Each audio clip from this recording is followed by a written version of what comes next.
Hello students, welcome to class 11th, and today we will continue our 6th chapter, and today's our topic is England. तो देखिए बच्चे, इससे पहले हमने कृषि दास के विषय में पढ़ा था। चलिए अब इंग्लैंड के विषय में पढ़ते हैं हम। तो देखिए 6ठी शताब्दी के मध्य यूरोप में एंजल और जो सेक्शन हैं वो इंग्लैंड में आकर के बस गए थे। सेक्शन मीन्स राजा। राजा कहाँ आकर के बस गए थे? इंग्लैंड में आकर के बस गए थे। और इंग्लैंड देश का नाम उस समय क्या था? Angel land. एंजिल लैंड था, और इसका जो रूपांतरण है यानी कि एंजिल लैंड को बदल करके इंग्लैंड कर दिया गया था। तो 11वीं सदी में नॉर्मैंड के जो ड्यूक थे यानी कि राजा थे, जिनका नाम विलियम्स था, उन्होंने सेना के साथ इंग्लिश चैनल पार करके इंग्लैंड के जो सैक्सन राजा है उसको हरा दिया था। इंग्लैंड के सैक्सन राजा को हरा दिया था।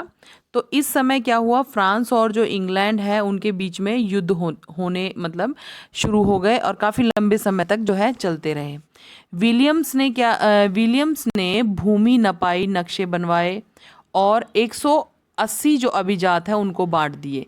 देखिए जो राजा था विलियम्स, उसने क्या किया?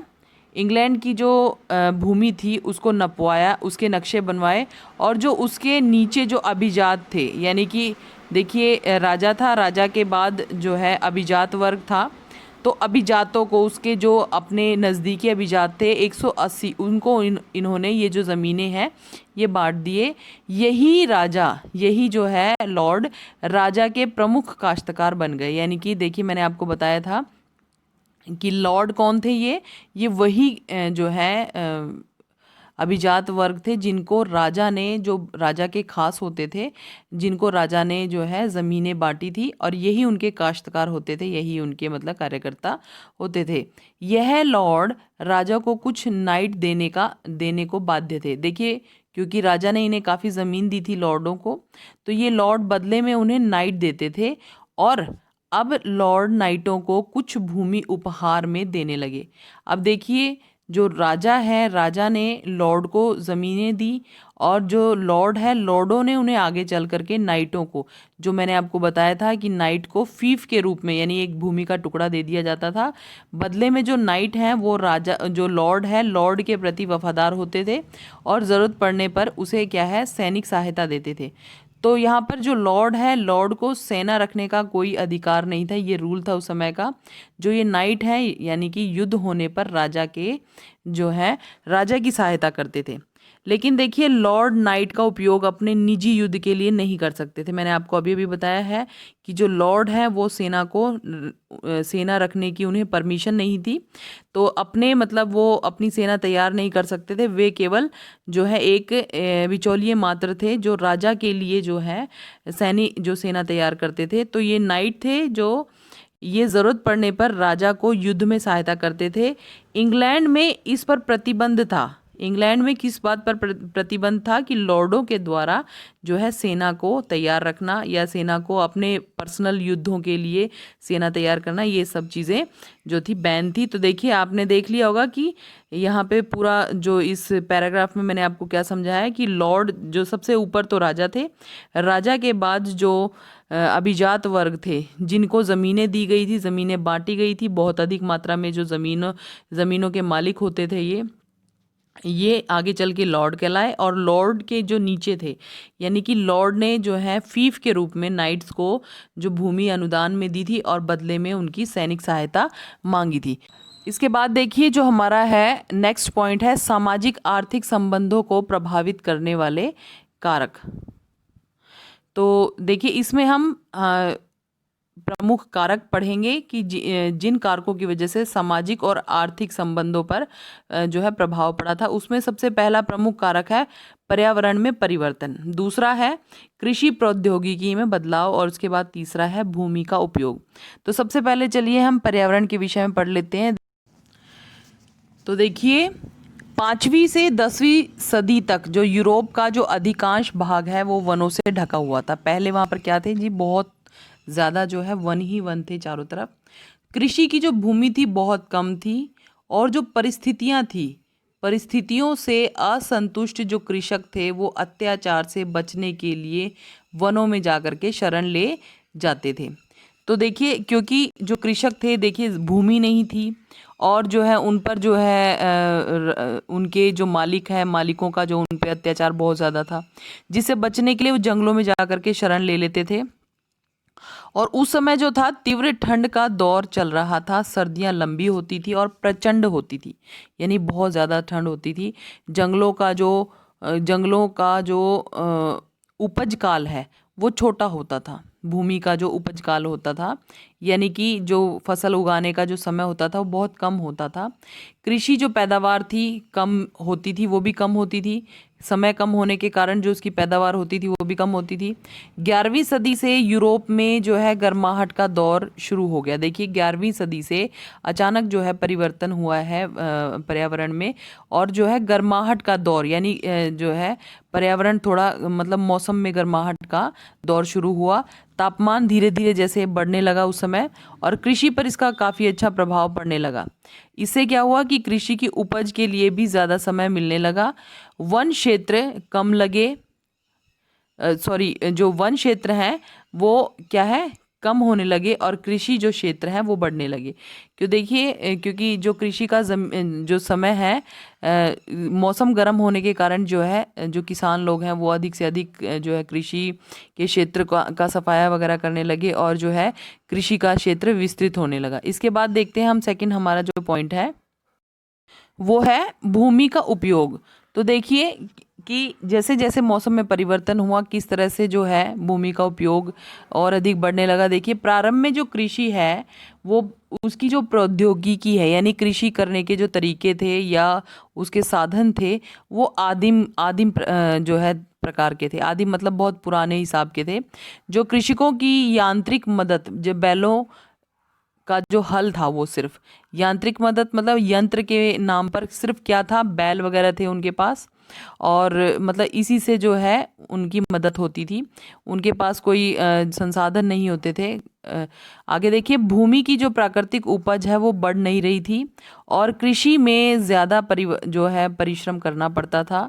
भूमि को 4 वर्ष में एक बार खोदा जाता था। एक बार खोदा जाता था कैसे जी? एक तो मतलब जैसे जो हल होता था उस समय का, मैंने आपको पहले बताया है कि जो प्रौद्योगिकी है उस समय की वो आदिम होती है।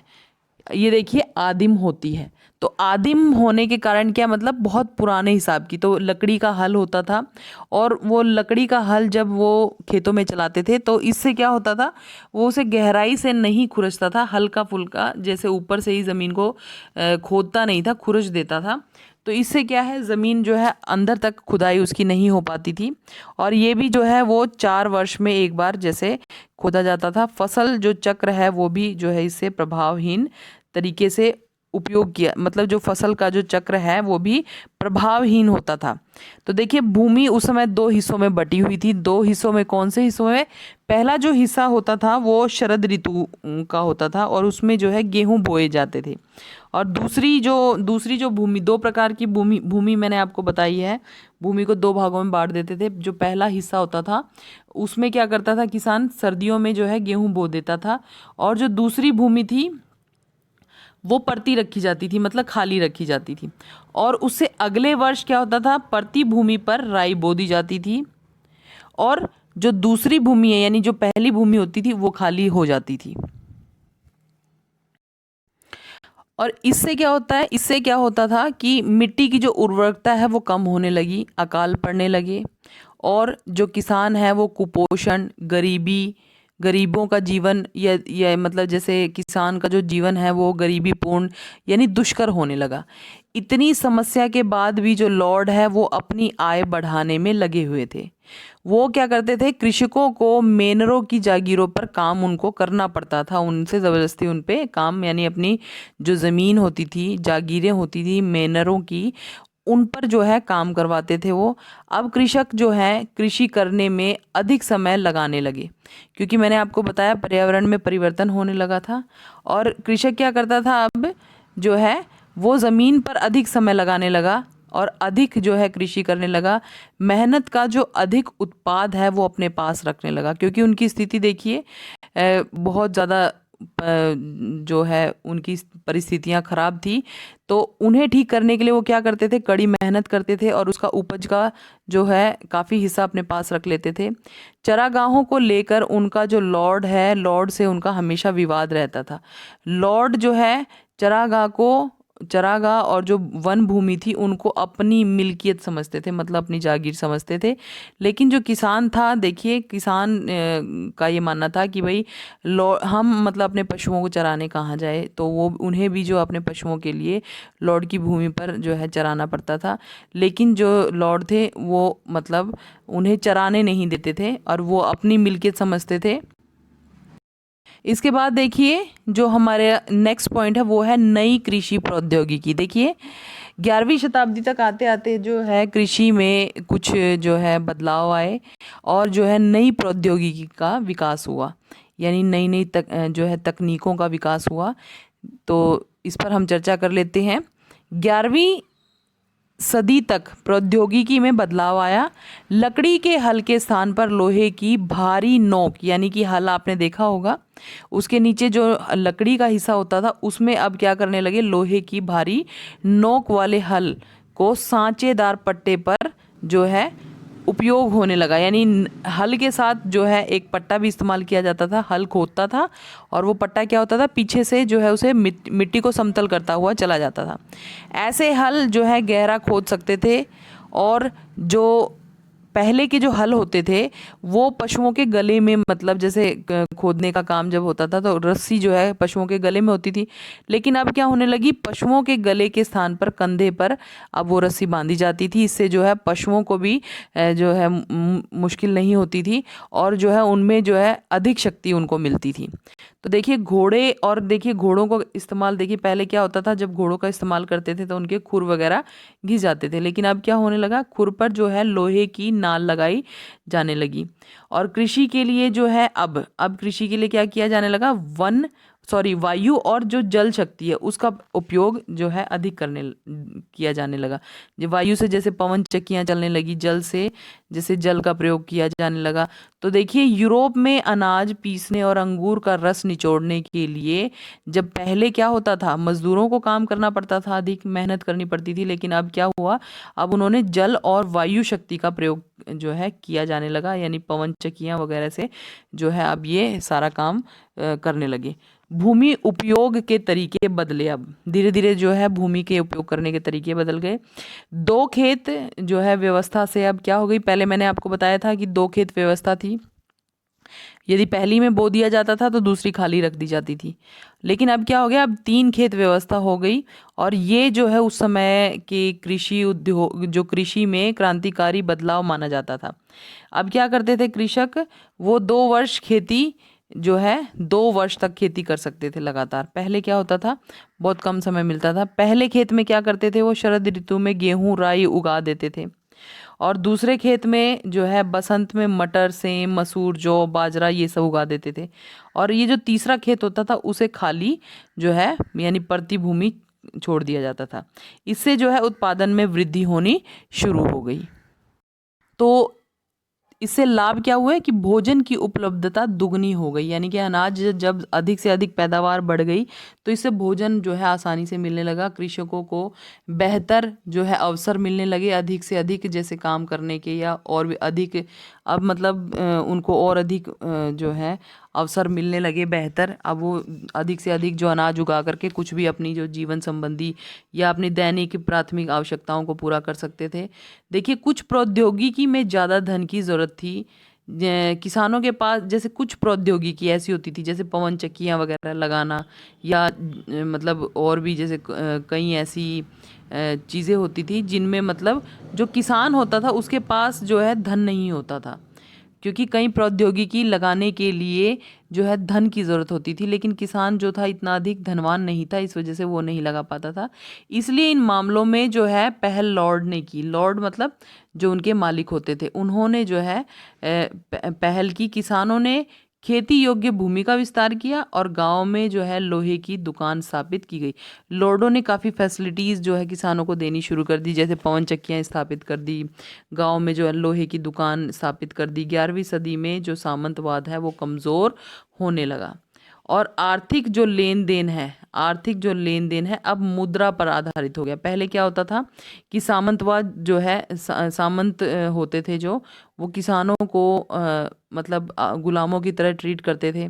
लेकिन अब क्या होता था, जो आर्थिक लेन देन है, पहले कोई हिसाब किताब नहीं होता था, वस्तु के बदले वस्तु दे दी, मतलब कुछ पता ही नहीं चलता था कि भाई किसने क्या लिया क्या दिया। लेकिन अब क्या हो गया, अब उसका हिसाब किताब होने लगा। अब लेन देन जो है मुद्रा में, यानी मुद्रा प्रारंभ हो गई थी और लॉर्ड अब नकदी लेने लगे, यानी किसी भी जैसे वस्तु के बदले या परिश्रम के बदले नकदी लेने लगे, देने लगे। तो कृषकों ने क्या किया, अपनी फसल जो व्यापारियों को भी वो मुद्रा में बेचने लगे, तो इससे उनके पास भी मुद्रा आई और उन्होंने भी अपना जो लेन देन है वो मुद्रा से शुरू कर दिया। तो देखिए बच्चों, ये सारे पॉइंट्स मैंने आपको बिल्कुल ब्रीफ में समझाए हैं और आपको जो है ये समझ में आ भी गए होंगे। सारे पॉइंट्स बहुत ही इम्पॉर्टेंट हैं और आपको बिल्कुल ध्यान से ये पढ़ने हैं। अगर आपको नहीं समझ में आई हैं तो दोबारा से वीडियो देखिए। आप बार बार वीडियो देखेंगे तो आपको सारे पॉइंट्स क्लियर हो जाएंगे। और इसके बाद का जो हमारा जो चैप्टर है वो हम नेक्स्ट वीडियो में करेंगे। Thank you, have a nice day.